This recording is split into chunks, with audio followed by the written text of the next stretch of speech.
नमस्ते बच्चों, कैसे हैं आप लोग। आज हम पढ़ने वाले हैं आ की मात्रा के शब्द। तो बच्चों चलो हम शुरू करते हैं। चा चा चाचा,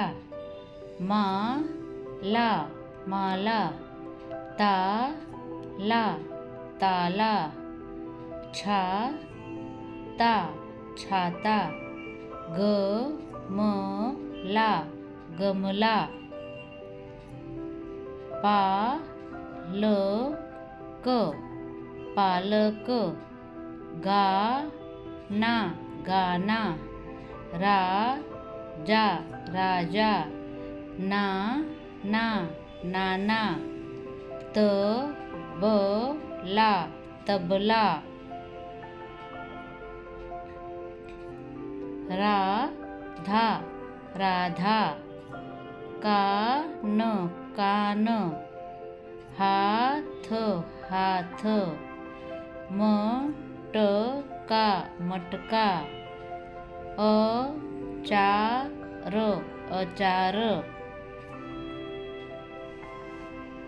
त ब ला तबला, दाम दाम, चार चार, आहट आहट, हाथ हाथ,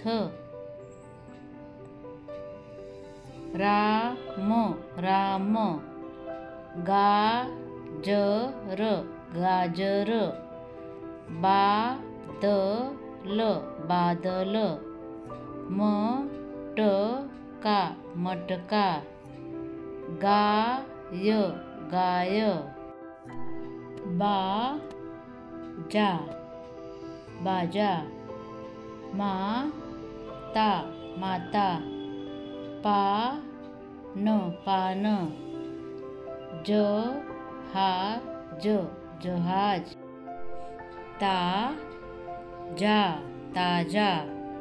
यदि आपको वीडियो अच्छा लगे और आप इस प्रकार के और वीडियो चाहते हैं तो प्लीज़ चैनल को लाइक और सब्सक्राइब कीजिए। धन्यवाद।